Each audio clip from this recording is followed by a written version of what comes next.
Welcome to Bottom Line Sports Talk. I'm George Abraham. You know my partner Albert Kemen. Albert, things to look at. The Ohio baseball coaches, their academic team. It's everything. I mean, in our realm of thinking, this is the most important list we have. Yeah, Plan A, Plan B have an effect, young kids, as you're watching, parents as you're watching. Plan A is a great one to have. Take your level of sports as far as you can. Put your stars as high as you can. Reach for them. Work hard to get them. Put a passion in your game. But behind Plan A, Plan B should be all in on academics. And this week, we had some baseball kids make the Ohio High School Coaches Association all-academic team. From Boardman, we had Connor Miller, Mason Smith, Charlie Davis, and Jim Goski. Congratulations. From Columbiana, we had Chase Franken. From South Rays, Justin Marie and Matthew Lucas. And from Ursuline, Colin Bayless and Jeremy Krusheitweiser. Guys, you got it. You get it. Take your baseball career as far as you can, and then have your life's work ready, George. Plan B, academics. Well, I think, it's high school athletics, same as it transfers into college, and too many times the term student athlete is, dilly-dallied or whatever it'll be, and it's not accurate. But these kids, obviously, they started young, they've realized the fact if you never play another baseball game again, what are you going to do? I just thought the John Thompson thing with the basketball with the air out was the best metaphor. Okay, what are you going to do in the basketball? Okay, kids, what are you going to do in the base? These guys are going to do something. Yeah, and I'm hoping that our show can spread this gospel. That I love you being an All-American third baseman. But I love you a lot more if you make the all academic first team, because I know now you'll be a success. And Plan B too. For them, it's not Plan B. Never. It's Plan A. They've had it from the start. Yeah, exactly. They've had it from the start. Some of our best athletes, or some of our best players, absolutely, that they got it because their discipline included studying first and then practicing like a son of a gun for the sport they choose. Well, and they go hand in hand. I think the message there, as you said, the practice and the discipline to get a task done. A lot of people spend half their time looking at how large the task is, and they never just roll their sleeves up. Yeah, and that old action conquers fear thing. Jump in. These guys have already jumped in. They've budgeted their time. When I get home from school, first is homework, always. Or whatever, and they've managed to be successful in both endeavors. And there are a lot of guys that maybe could hit a baseball, but they're wandering around. But most people that excelled in that classroom have that piece of paper, and it's opened a lot of doors. Yeah, our young women and young men we cover on this show, we have come to the conclusion right away that the discipline in those families has been passed down. They realize that if you're going to be good in sports, you're going to have to take it the right road. And that road includes studying in school. Some kids are blessed with 6'9", 280, and they have a avenue into the pro or college scholarships. Other kids have to really work hard for it. Those are the kids we're talking about. And congratulations to you, baseball players that we just described. We also had across the border a major coach change positions. Rick Mancino has stepped down from Kenny Christian, Kenny Catholic in Pennsylvania. I know the Ohio teams that we cover have played them many times in basketball, George. And they know Kenny Catholic really well, and Ricky had a great run at Kenny Catholic. Oh, he did, and I think he started way back when he was assistant. He also was head coach at Slippery Room. Mm-hmm. So he's seen both sides of that coaching tower. He's been on the top of the tower, and he's been down in the bottom, and I think it gave him a perspective. Yeah, 4 state championships, 16, 17, 18, and 19, 218 wins. Just understands that we had him on our show, and he said it's takes a lot of energy. He said that's the word he That's used a good word. to be a basketball coach today, and he didn't have it.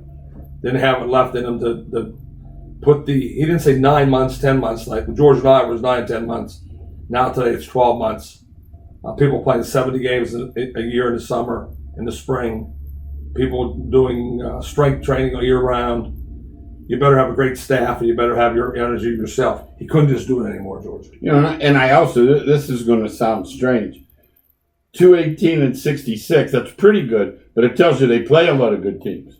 You know, you would think with 4 state champs, that record would be 250 and 20. But they did get out and play people. That's what and that is the right idea, especially they're automatic district champ every year when they were 1A. Right. When they went to 6A, a little bit of a challenge from McDowell. But the secret there was being ready in March, as we always talk about that. Yeah, and they were. How about, I remember reading Mary Dunn, they were going to ask for a fifth year, and I wasn't sure, but I see where Coach Barnes is very excited. Yeah, when we talk about Mary Dunn, we're talking about a dominating player for YSU who went out quickly after 4 games last year. I remember we talked about how devastated they were. Sure enough, the NCAA gave her a waiver. She's getting a chance to pick up her junior year. Remember, as a junior, she was all conference.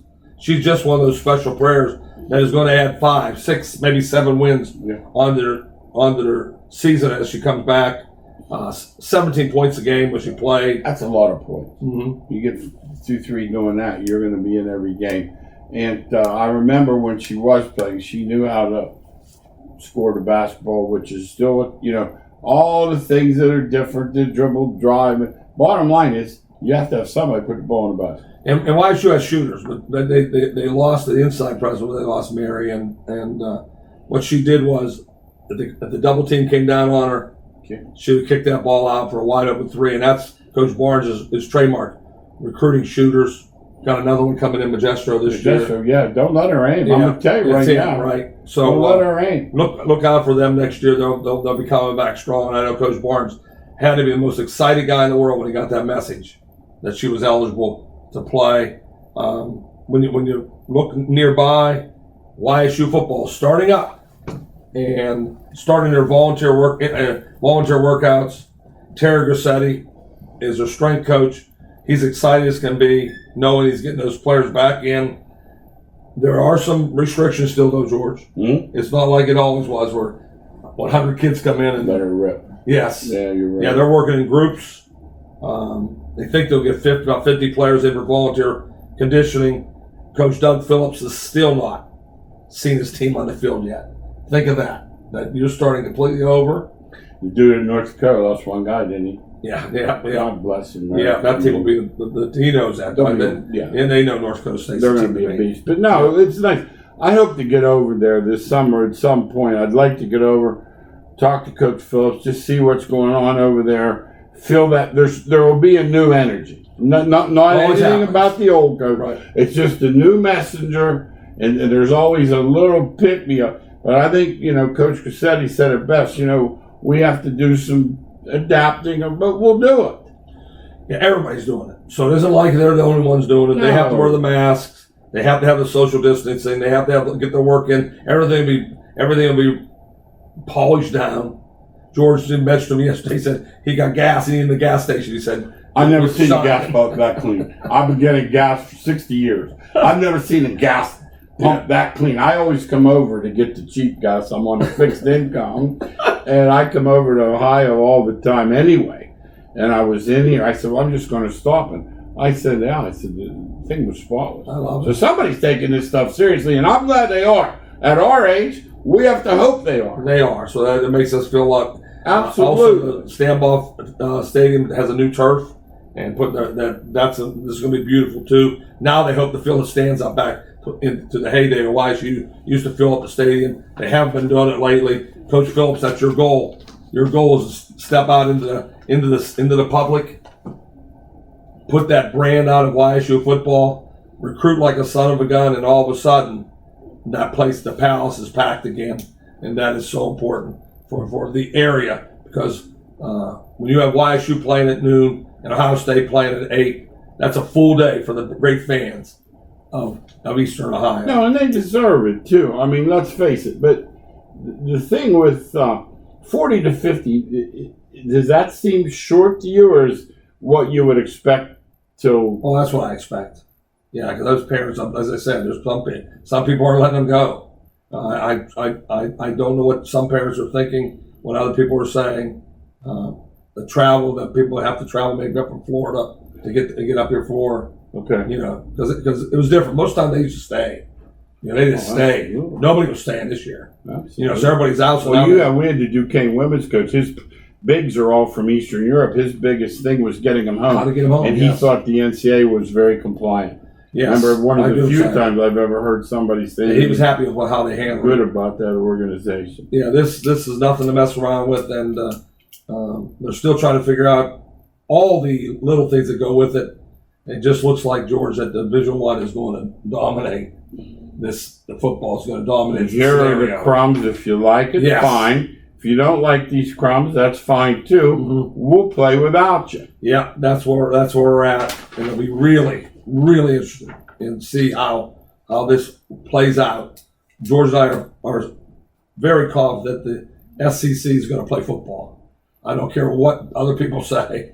They're going to have an 8-game schedule. I think the ACC too. I know it sounds crazy, but just enough of that crazy football, Florida State, and you have a national champ. Right. In South Carolina. Interesting. I didn't think they were near as SEC, but you think so? No, not as, but not far behind. I'd say the worst Pac-12. They're my fifth. Okay.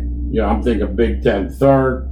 You're looking at whatever, would be fourth, whether it be, I would say SEC, ACC, Big Ten, Pac-12, Big 12 in some order. I would think Pac-12 last because they've had some governors out there have been reluctant. Right. And then recently I've done some reading where they're coming around a little bit too. I don't know if somebody has spoken with them, but the NFL is going full bore and they have 3 teams there. Yeah, I don't know what they're going to do there. No idea. Play all road games? Well, they're going to play, but I don't know how they're going to play. So that's hey, interesting. Dude for the Chargers didn't make any difference to us. He said they're all road. Nobody comes anyway. Right. Yeah, once they moved to a new stadium, they lost a lot of. Now you've done some reading on the COVID.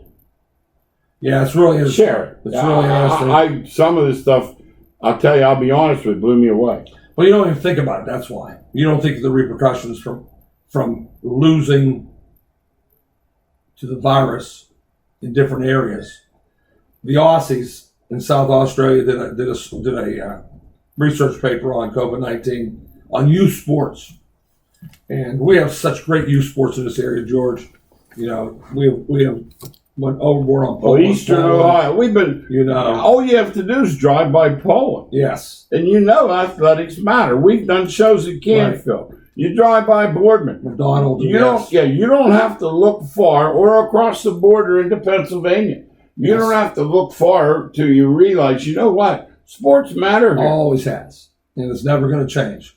The legacy of the families in Eastern Ohio, the communities that follow their sports, that close down on Friday nights to go to their football games, that has been a big part. So they did a study on youth sport, and they always brought out the positive first.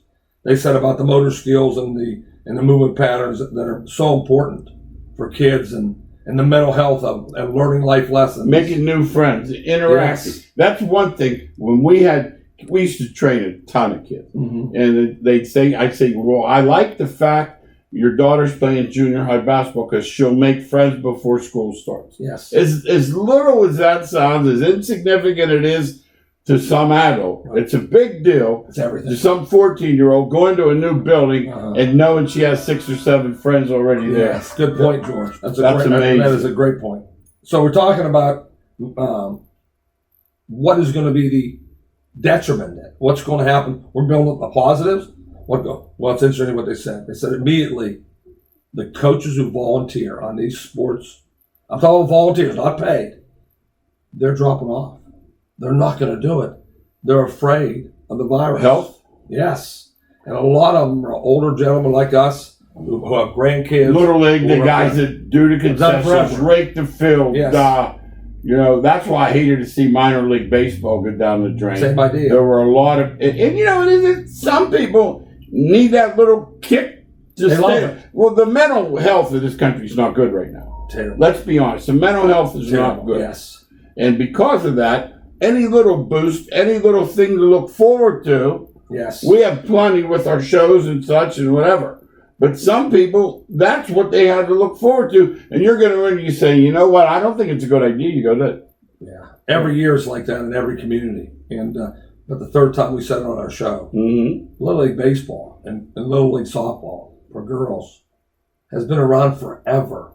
ever. And those areas are packed with families. The swimming pool probably out behind left field, and these places are that's the place that people go to. And now all of a sudden the volunteers are saying we can't do this. I know one league, as I mentioned previously at another show, 7 teams. They only got 3 coaches right now. They can't. They used to have 20 coaches right now. They can't find enough coaches. Well, let's look at it from the kids' standpoint. The lessons learned, the lessons not learned. Yes. The lessons that won't have the ability to be taught. Let's look at that, because there are things I learned from athletics. I walked home many a time pouting or just certain things. And we're not going to play like these are the old days. You know, you don't throw your bat when you strike out. You don't do any of this nonsense. We learned old school. And there's still a lot of great coaches that do it the right way. You know, that after they lose a game, they say we're going to get a snow cone. You know, I know we're just not going to celebrate all wins, but we're going to celebrate playing as a team. We're going to practice 3 times a week, and we're going to go an hour and a half hard. I don't care if it's real hot out or it's not real hot out. I have a great story for you. When I was in the minors, we had the guy that ran the league was a professional player. Boardman, played for the Cubs. Remember when there were 8 teams in the league? Right. You better be pretty good. Yes. Yeah, there weren't 16 Yes. teams, 5 pitchers per. No, there were 4 starters. Right. Okay. So they divided the teams, and we had won every game. And he was determined to get us a loss before that season was over. He did not want us. Undefeated team. Huh? Yeah. And there was a lesson there, too, about sportsmanship and not handling adversity. We've talked about it. We know some coaches that if you'd see them on the floor and off, you say, that's not that same guy that the police took out. Yes. Because we know the game. We've been around so long. There aren't many we don't know. Right. And there are very few people, a lot of Dr. Jekylls. Yeah, and when everything's going good, everybody's happy. I'm funny. I am funny. Let me tell you right now. Oh, yeah. When I was at George Jr., I was one funny dude.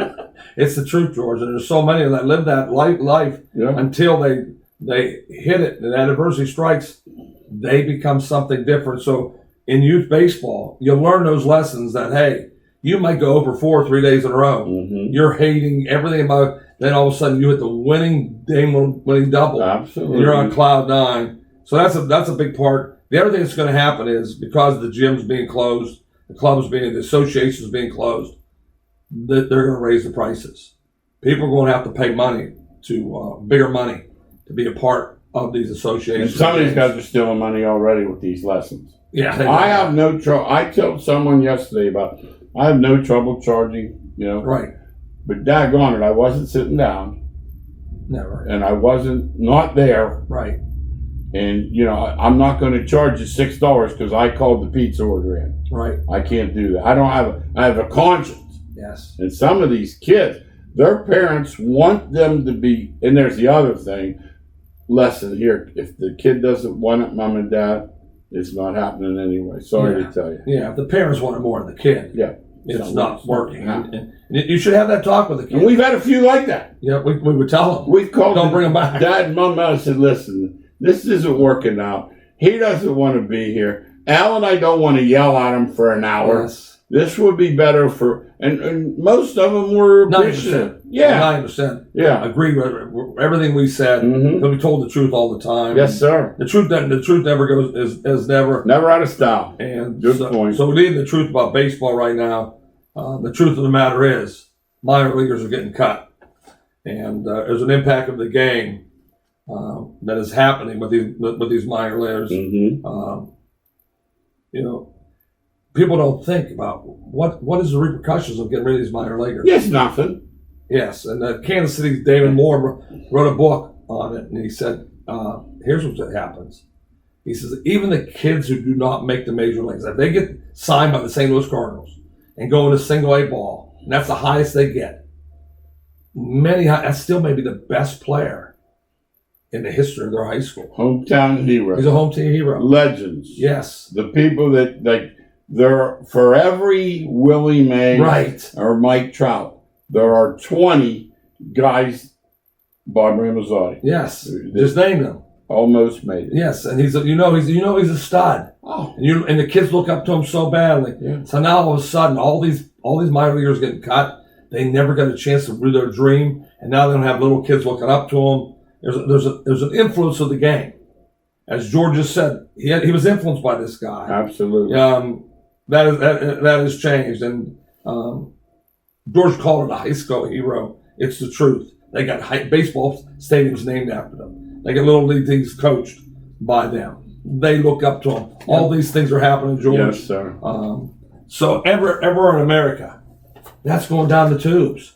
I think Kansas City said they're gonna keep their minor leaguers, but other teams are just.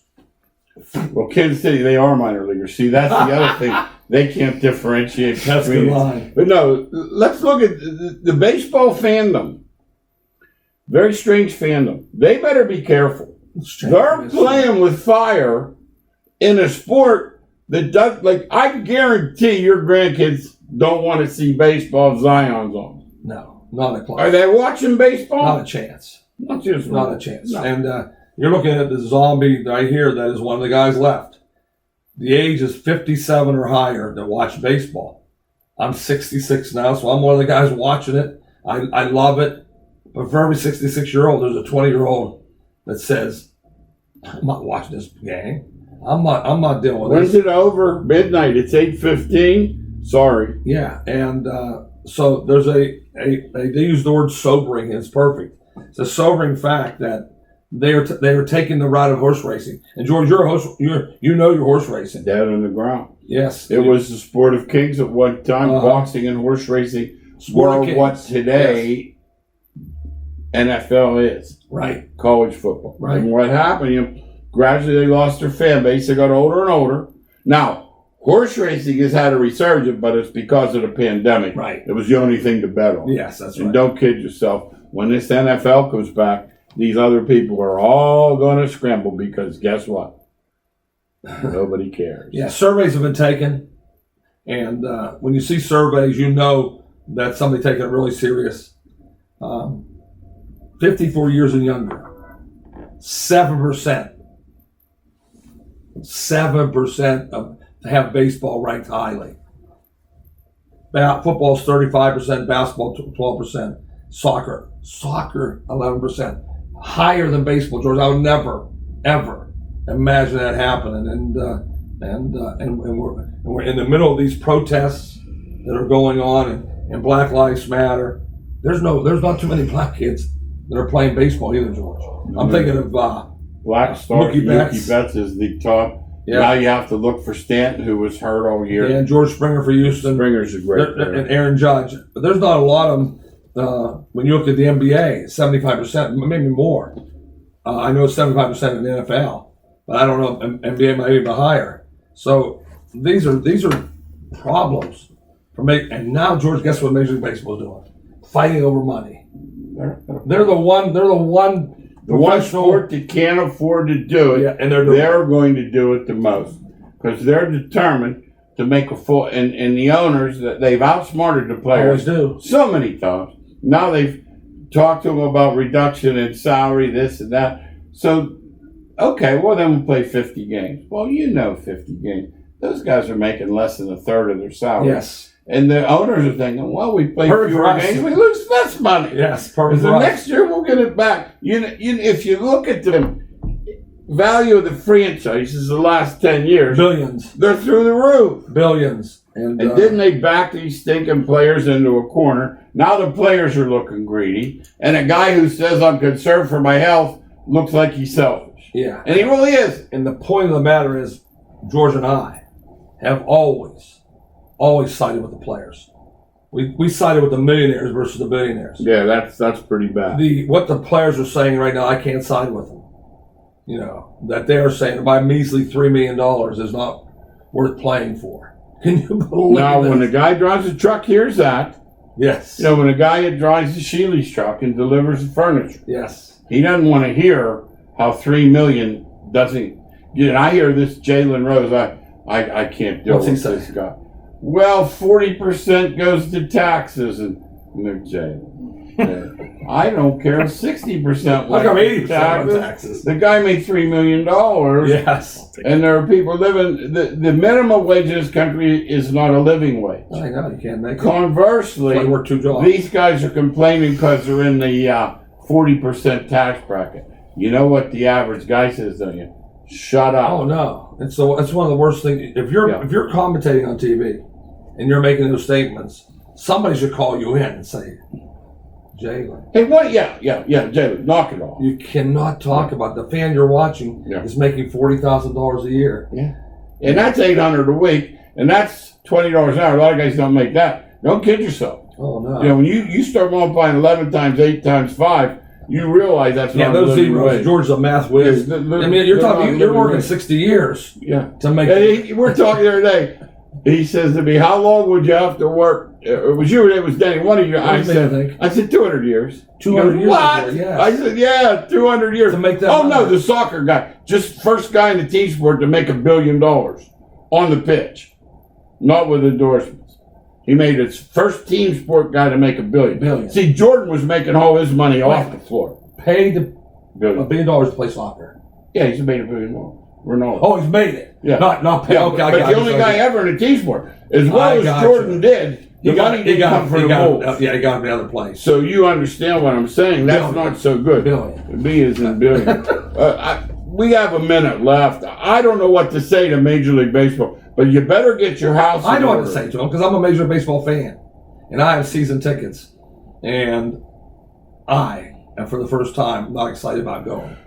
And so there's many people like me. Yeah. And I fit that category. Over 57, grew up with baseball, loving baseball. Mm-hmm. That now have really been fed up with what's going on. Yeah, I know the million Cleveland Indian fans, the Pittsburgh Pirates fans in this area. They're thinking like me, thinking, all right, you greedy guys. Yeah. See how you do without us. Yeah, without us coming, Let's see what happens. Yes, no question about it. You heard it here. Thanks again for watching Bottom Line Sports Talk. See you next week.